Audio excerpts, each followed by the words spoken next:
Thank you for having me. Thank you, Michael. Where's the energy? Is Geller left? I'd love to get Geller and Alan Keyes in the same room with Obama at the same time. Well, as I told you, my name is James Milano. I'm a physician for 11 years at St. Francis Heart Hospital. I'm married, father of 4. I'm running for the 5th Congressional District for Gary, the seat that Gary currently holds ransom.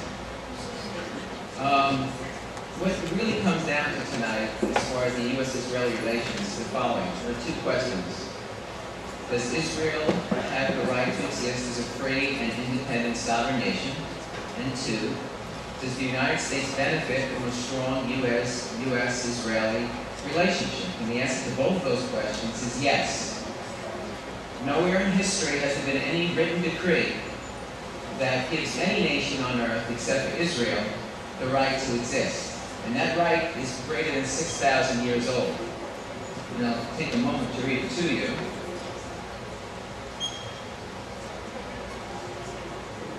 The land of Israel stretches from the western confluences of the Nile Delta, encompasses all of Sinai, part of northern Arabia, Kuwait, Jordan, Lebanon, Syria, parts of Iraq, southeast Turkey, the island of Cyprus, and reaches along the Euphrates River and beyond. So as you see, the only time in history you actually have some written decree in writing that supports the existence of Israel. Second of all, the second question is the benefit to the United States of having strong ties with Israel. And those are undeniable, and they're undeniable for a few reasons. The war that we're currently engaged in Iraq and Afghanistan, had thousands of American lives were lost. But without the Israeli intelligence and reconnaissance and their drone planes, the number would be, unfortunately, significantly higher. The United States and Israel, since after 1967, has engaged in what they call idea and technique sharing technology. And in the early 80s, 1982, the Secretary of Defense, Casper Weinberger, and the Israeli Defense Minister, Ariel Sharon, got together and they formalized an agreement to share technology to support each other's nations, which was condoned by both President Reagan and Prime Minister Yitzhak Shamir. So as you see, there are benefits to the United States having a strong Israel, and the same with America being strong for Israel. Israel has been criticized around the world. Israel has made multiple attempts to effectuate a two states or two-nation agreement in order that they can live in harmony. Back in November of 2009, Netanyahu had a 10-month moratorium on any buildings in the West Bank. Then again, in June of 2009, he also agreed to a two-nation, two-state agreement where you have a demilitarized Palestinian state that lives side by side with the Israelis. But this has not been accepted. So it goes to show you that Israel is making attempts, regardless of the criticism of the rest of the world. And it's met with only rebuke and anti-Semitism.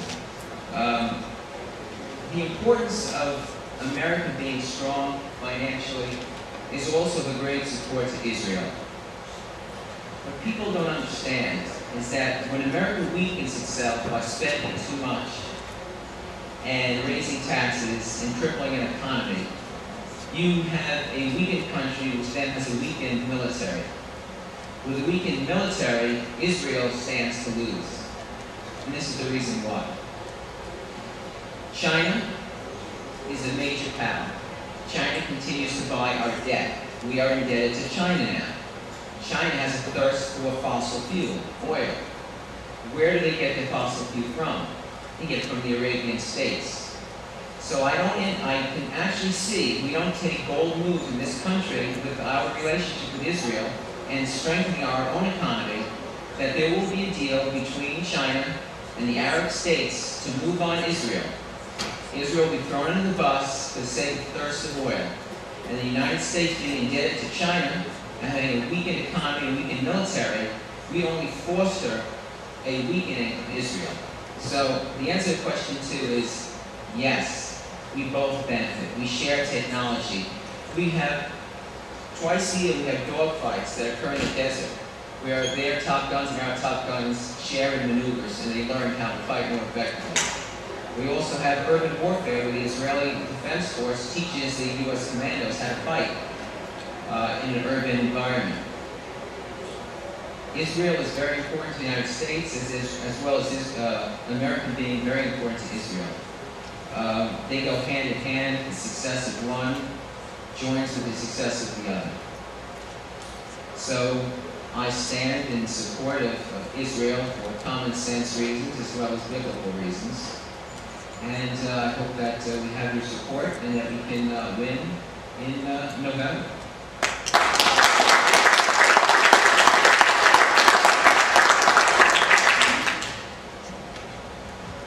Yes. What line are you running on? Republican and conservative.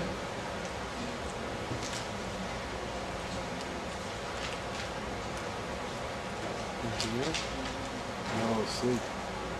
What was your, it's embarrassing, but what was your name? I didn't catch it. Milano, like a cookie. I like it. Is he sweet? We need Israel to help us train security at airports as well. I think Israel has been doing that. Israel's been doing that for the last 20 years. They've been helping the United States train security. Most of the help you get from Israel as far as military and technology, you're not going to be told that. That's not going to be in the paper, the Times or News. That's highly sensitive information. But you need to know that it still exists. So the $3 billion that Israel gets each year, which was started in the 10-year agreement from 2007, needs to continue. So yes, we do get help from Israel, we do help Israel. And if you think about how remarkable Israel can be, that can actually have a farm in the middle of the desert, lets you know that they pretty much do anything. So I stand in support. They support us. They love America. And I think that in November you'll find out to be a quick switch. I think you'll find the Republicans will be in charge of the House and hopefully the Senate also.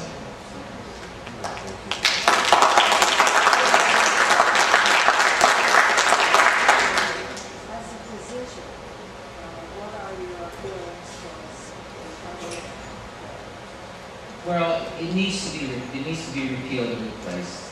I mean, it's certainly something that causes our senior citizens to bear the brunt of suffering by cutting $500 billion from health care funding to senior citizens.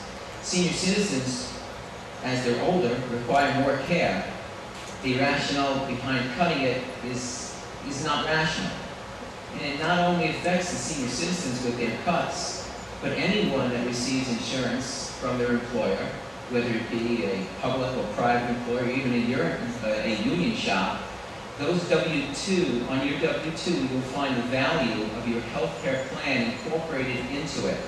So now everyone who on April 15th files their deadline and they expect to receive a tax refund, likely will not receive a tax refund because the value of your insurance plan from your private or public employer, anyone who's employed, if it's $12,000 for an individual or $24,000 for family, it'll be added on to your actual income on your W-2. So you'll pay taxes on that. So you may be on the hook for $5,000 to $15,000 just for the value of that health care. So it's not a fringe benefit like it used to be when it started in World War II when they wanted to draw people into the workforce as a benefit. That's been taken away. And there will be rationing of care. When there's less money to go around, there's less you can do. It's just common sense. I mean, even the National Health Services 3 days ago in England decided they were going to cut another $30 billion from their health care fund. And that meant throwing people out of nursing homes, decreasing the amount of home care, making people wait long for bypass, knee replacements, and hip replacements. And if we're not careful and we don't repeal and replace that, or at least defund it, that'll likely happen in this country. Not to scare you all, but you need to know there's a sense of urgency. And we just can't be complacent. We've been complacent for so many years that now is the time to stand up and fight.